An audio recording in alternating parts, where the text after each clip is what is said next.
just think you can flap your yap. No cap, yo, we looking at the facts and stats. Second city gritty to across the map. Put your cleats on your feet while we run some laps. Buckle up your seat while we have some chats. Who the GOAT on the court, pictures and running backs. Plug in your jacks and you're whipping your phone. Shalom, let's get it on, just a setting the tone.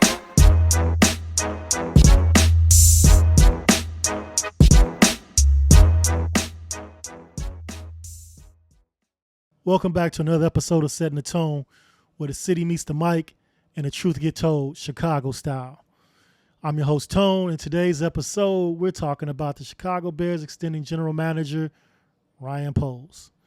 Yep, a new contract, a longer leash, but not a single winning season yet.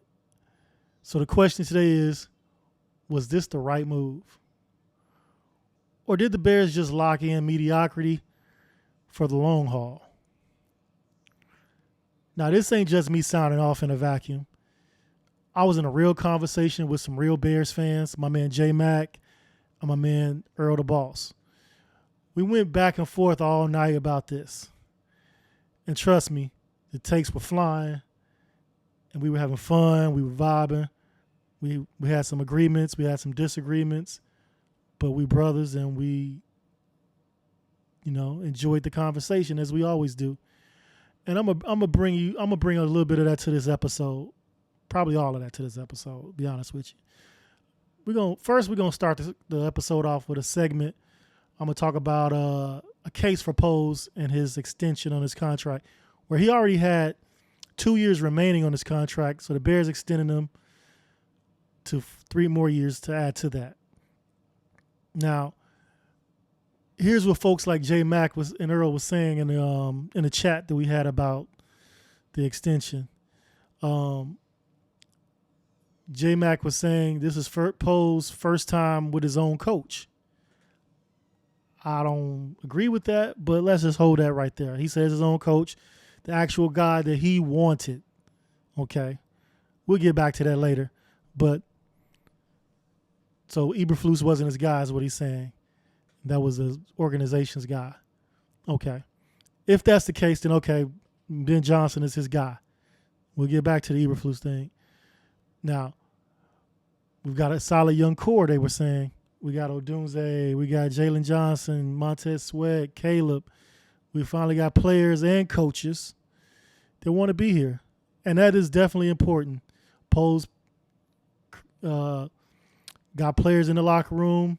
They want to play for the Bears. They seem like they're all in on the Bears. They want to win for the Bears, and they want to be here long term for the Bears.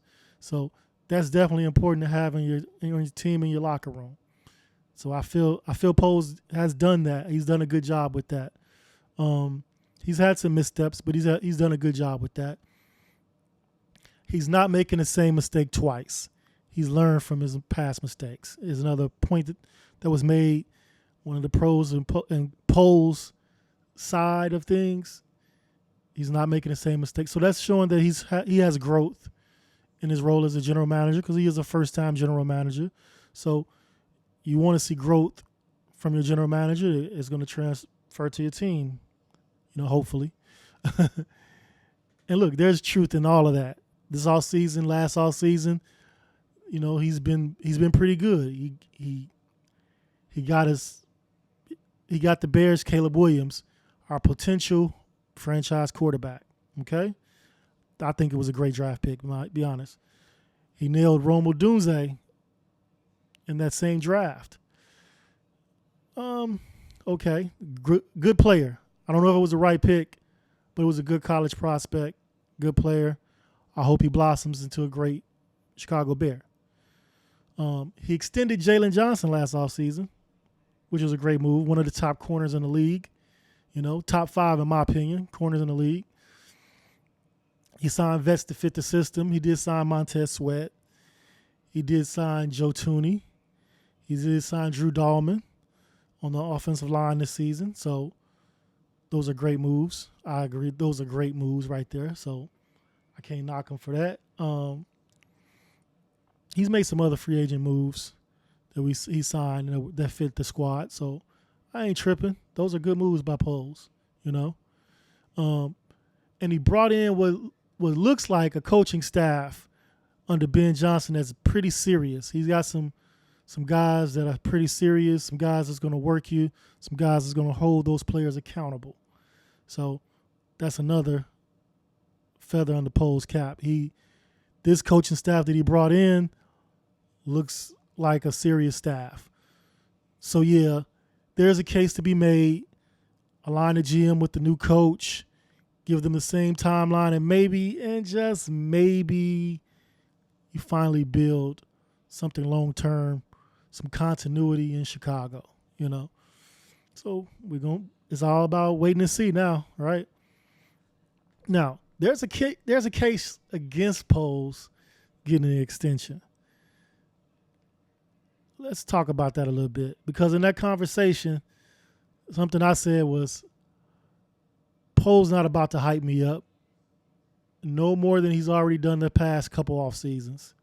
I don't believe in him anymore until he proves otherwise. You know, the hype about, oh, we're going to take the North and never give it back. Okay, take the North, because you ain't took it yet. We've been in last place since you've been here. Since you've been the GM, 3 seasons you've been the GM, we've been in last place. Now, granted, his first season, it was a complete teardown of the squad. Getting the salary cap in order, getting those bad contracts off the books, you know, starting fresh with a clean slate with players that he want. So I give him a pass on the first season. The following 2 seasons, though, I don't give him a pass. I don't give him a pass at all, you know.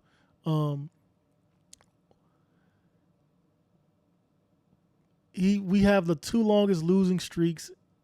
He's had the 2 longest losing streaks in Chicago Bears history under his watch, on his time, on his clock. This is all under Poles.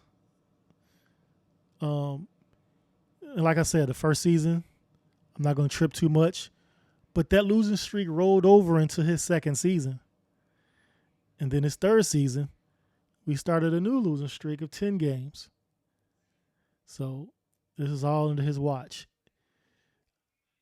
Contrary to what my man Jay Mack was saying about Matt Eberflus wasn't a Poles hire, Poles said something differently. Poles said that was his guy. He picked him. Even though, yes, Matt Eberflus was in the building before Poles got there as far as being interviewed by the front office and the Bears family. Poles came in and interviewed him himself. Poles came in and said, "This is my guy," out of his own mouth. "This is my guy, Matt Eberflus."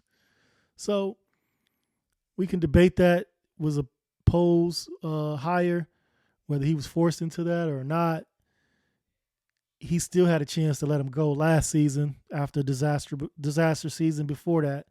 So, you know, Matt Eberflus was a train wreck. His staff was a train wreck. And Poles hung on to him, even if it wasn't his hire, but I think it was.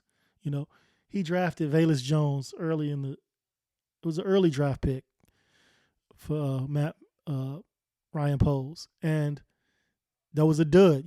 I don't like duds early. You can give me some duds 6th and 7th round, stuff like that, 5th round. But first 2 and 3 rounds, can't do duds. Those are players that are potential starters, potential Pro Bowlers, All Pros, hopefully Hall of Famers, first round especially. But yeah, second round, you're looking for a second round player to come in at some point and be a starter. And Velus Jones was a dud.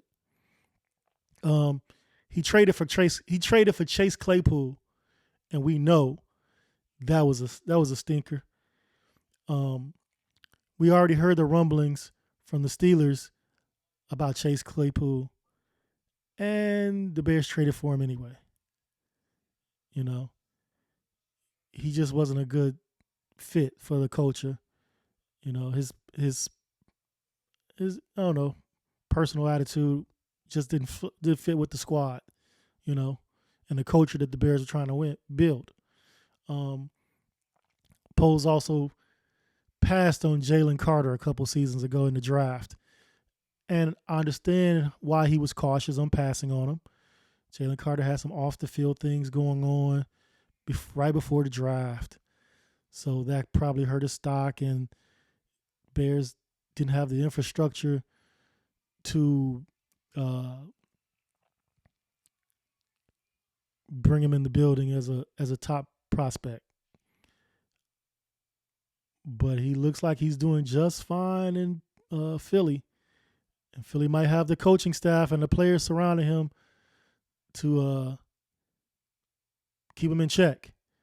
But the Bears should have did the same thing. It's just a player that I don't see you passing on. You shouldn't be passing on. He was one of the top players in college football, and I think he's a dog. And he's showing he's a dog over there in Philly. Another thing that I didn't like what Poles did was he built the team backwards, in my opinion. The team was built backwards. Poles built the team backwards. He actually got all the skill positions early, filled a lot of skill positions, receivers and running backs and things like that. And then he bargained Ben shopped for the trenches, especially on the offensive line. I wasn't feeling that. Everybody knows winning teams, they build the trenches first. You build the trenches first, and then you fill out the skill positions. But he did it in reverse, and we saw what that led to JF1, Justin Fields, and with Caleb Williams. I mean, they were running for their lives. Yes, a little bit is on them holding the ball too long, but a lot of it was just not capable offensive linemen, just not up to par, period. No other way to slice it. Another thing he's done, he's drafted a couple players that were already injured before they were drafted. Now, damaged goods, basically. Maybe they'll recover, but it's a risk. It's very risky, Colston Loveland, he had some type of arm or shoulder surgery or something before the draft, He's recovering from that, Last season, Karan Amagaji, he was injured before he got picked by the Bears. This is a tackle you're drafting. We need healthy offensive linemen. He drafted an injured player who couldn't get into training camp, and then he throws him in the field in the heat of battle, and he wasn't ready. He didn't have enough training. He didn't have enough practice.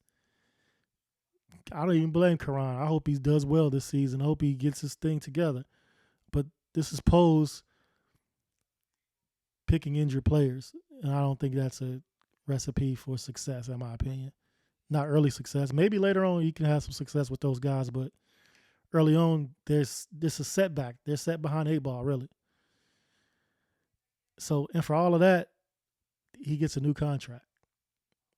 I'm not feeling it. He gets a new contract for that. I mean, come on, man. This is a results-based business, right? We want to see results. And if we're being honest, his resume has more red flags than green flags, period, in my opinion. From what I just broke down, the red flags are tremendous. Now, my guy Earl dropped a nice bar in our conversation, and he said, our culture's been shit for a decade. The loonies were running the nut house. I ain't gonna lie, he hit it on the head with that, So he kind of saying that Poles is bringing some calm to the Bears. I think it's Kevin Warren is bringing it to the Bears. He's bringing some strength to the Bears and some organization, and Ryan Poles is doing a little bit of it as well. But yeah, and that is real. Maybe Poles did clean up a little bit, some of that dysfunction. Maybe the locker room is healthier, healthier culture in the locker room. And maybe the front office is more professional. I think it is. with Kevin Warren sitting in there running the show. I think he's a no nonsense guy. He knows something about the front office.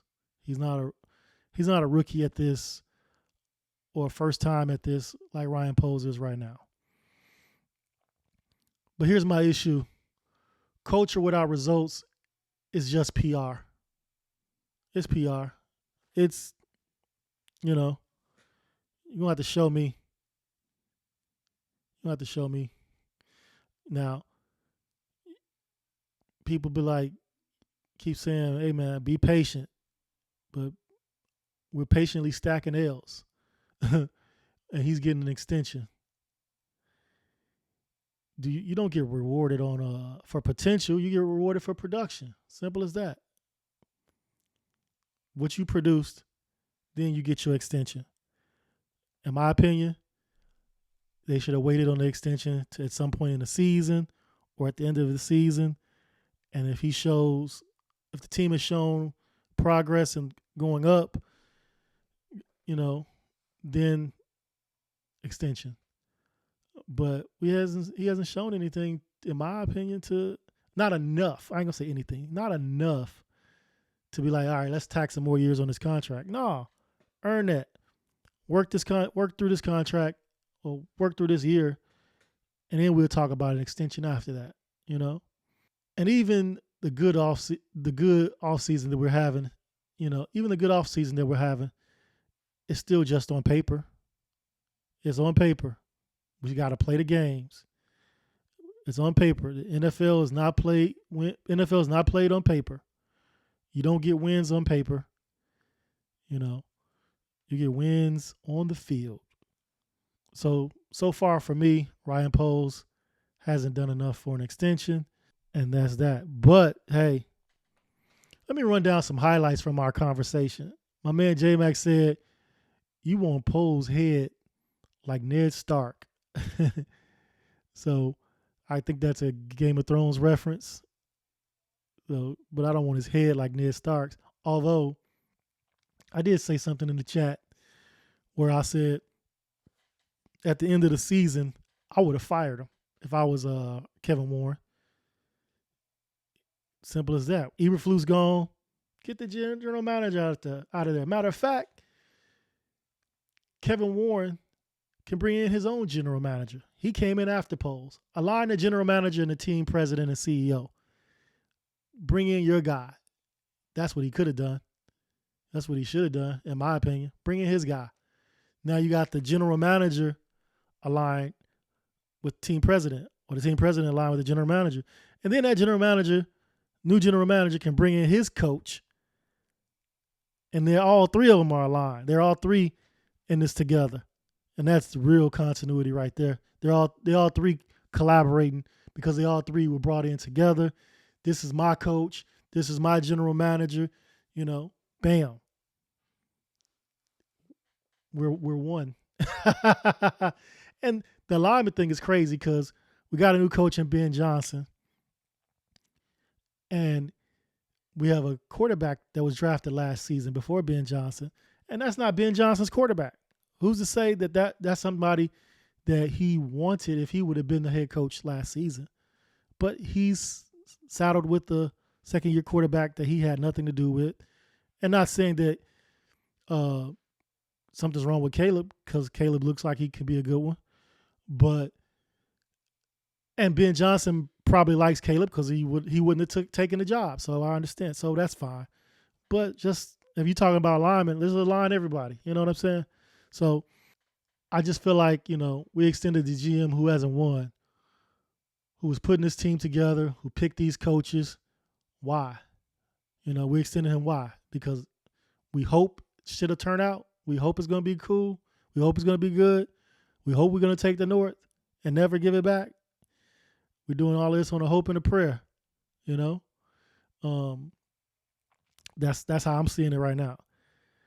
And that's just wild to me. How quickly are we willing to forget the mess just because the kitchen looks clean?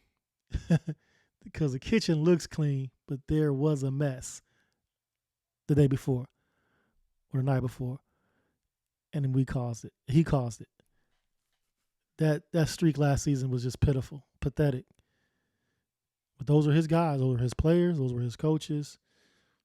And he's responsible for everybody that follows him, you know. So, in closing, at this point, the extension is done. Nothing can be done about it. He's our general manager through 2029 season. You know, Ryan Poles is tied. It's official. Ryan Poles is tied to Ben Johnson. And Ben Johnson is tied to Caleb Williams. And so the clock resets. But the expectations rise. I'm tired of the rebuilding. I have no more patience. And I'm ready to take the North. That's something he promised. Bring it. I'm ready to take the North. I don't want to hear all the PR, you know. I told him, I told those guys in the chat, give me a winning season and then we can talk. Until then, don't ask me to clap for promise. I want to see the product. This episode wasn't about hate. It was about accountability. I'm just trying to hold Ryan Poles accountable. He want to take the North. I'm holding him accountable. He hasn't done enough to be like, yeah, this is our guy. He's the guy. Are we sure he's the guy? Are we definitely sure he's the guy? He's got his good. He's got his bad. And I feel like the bad has outweighed the good because of the results that we have. The results says we haven't done enough good, period. I don't care if Poles is a good speaker, a good guy, or good on camera. What I care about is if he's going to build a winner in Chicago, period. Is Ryan Poles going to build a winner in Chicago? That's all I care about. Because we had enough losing. We've had enough losing. If you're going to extend the man, you better earn it on Sundays. This is Setting the Tone. I'm Tone. And I'll be watching the Bears. And I'll catch up with you guys later.